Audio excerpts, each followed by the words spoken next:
வணக்கம் நண்பர்களே.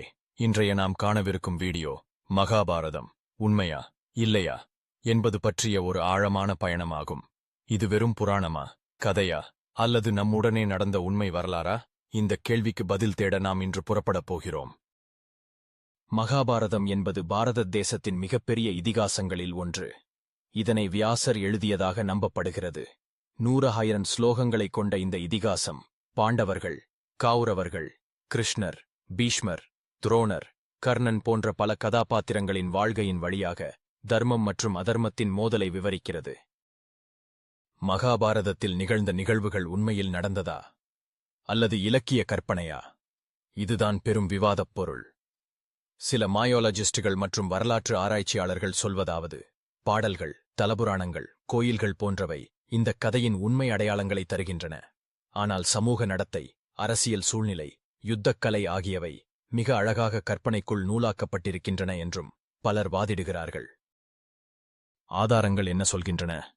பான்சோர், ஹஸ்தினாபுரம் அண்ட் குருக்ஷேத்திரம். இன்று டெல்லிக்கருகே ஹஸ்தினாபுரம் எனும் ஊர் உள்ளது. அங்கு நிலத்தடியில் அகழாய்வுகள் நடந்து பல ஆயுதங்கள், குடியிருப்புகளின் தடயங்கள் கண்டறியப்பட்டுள்ளன. குருக்ஷேத்திரம் யுத்தமா நடந்த இடமா? ஹரியானாவில் உள்ள குருக்ஷேத்திரம் என்ற இடம் இன்று வரை புனிதமாக கருதப்படுகிறது.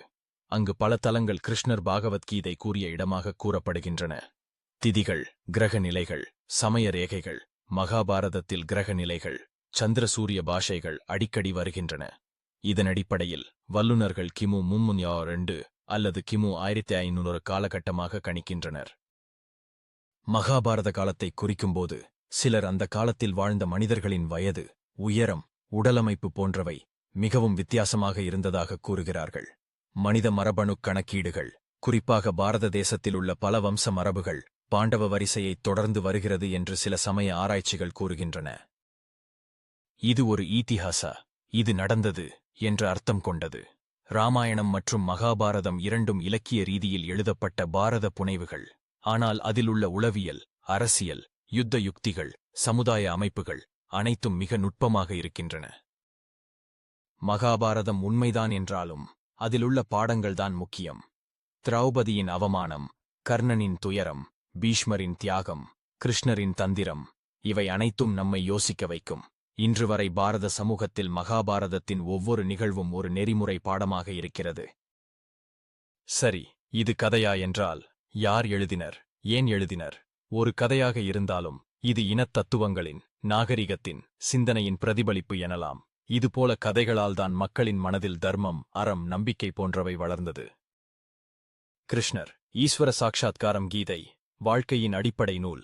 பீஷ்மர், விதுரர், ஞானத்தின் மையப்புள்ளிகள். பாண்டவர்கள், கௌரவர்கள், நம் உள்ளங்களின் 2 பக்கங்கள்.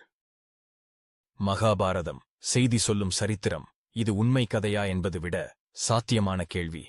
இது நமக்கு என்ன சொல்ல வந்தது? யுத்தத்தின் பயங்கரம், ஆணவத்தின் வீழ்ச்சி, உண்மையின் வெற்றி, வாழ்க்கையின் கோணங்களில் செய்ய வேண்டிய சிந்தனைகள். மகாபாரதம் உண்மைதானா என்று நாம் வாதிக்கலாம். ஆனால் அது உணர்வுகள், மனித இயல்புகள், தர்மத்தின் தேடல், அறத்தின் அர்த்தம் போன்றவற்றை அழகாக சித்தரிக்கும் ஒரு நிஜத்தன்மை கொண்ட புனைவாக இருக்கிறது.